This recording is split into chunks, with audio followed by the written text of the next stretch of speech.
It was a meeting that lamented the lack of progress in bringing Sudan's conflict to heel. 14 months that has torn the country apart, while creating the largest displacement crisis in the world, with Sudan's envoy landing the first undiplomatic blow. The military aggression launched by the rapid support militias, supported with weapons by the Emirates, is deliberately and systematically targeting the villages and cities. They benefit from the fact that the Security Council did not take a decisive position to end their activities. The militias want to put an end to the protection of civilians, to fragment the populations working on agriculture and disrupt the agricultural season to lead to further deficiency in food security. Arab Emirates has long denied its military involvement in Sudan, writing to the Security Council in April that it was not supplying any arms or ammunition to any faction engaged in the ongoing conflict. A council resolution adopted 5 days ago also urged all UN member states to refrain from external interference which seeks to foment instability in Sudan. The UAE envoy echoed those denials in open session in the Council. I thank you for giving me the floor to respond to the ludicrous allegations made by the representative of Sudan, who represents the Sudanese Armed Forces, one of the warring parties in Sudan. At the outset, the United Arab Emirates expresses its deep concern over the tragic consequences of the worsening conflict on the brotherly Sudanese people.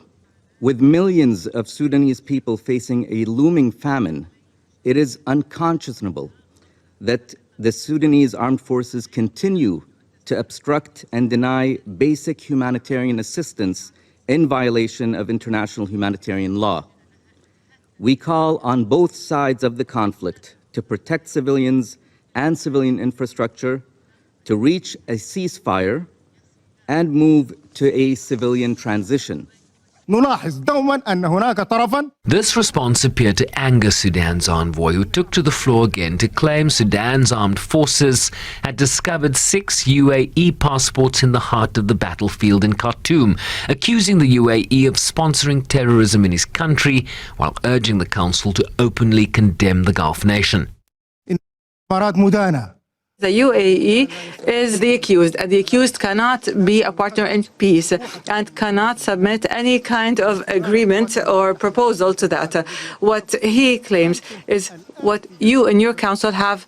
You have thanked the government of Sudan for its cooperation. You have thanked the government for not stopping in the way of aid and for issuing permits and visas. And the money that is being given under the pretext of humanitarian is something that the Sudanese people do not need. Sudan would be richer than the UAE if it has stability. Sudan will be the richest country in the world. The UAE must stay away from Sudan. That is the first requirement that will allow for stability in Sudan. Envoy was given the final word. To settle will be through the negotiating table. The representative of the SAF has mentioned allegations that he has sent through letters to the Security Council.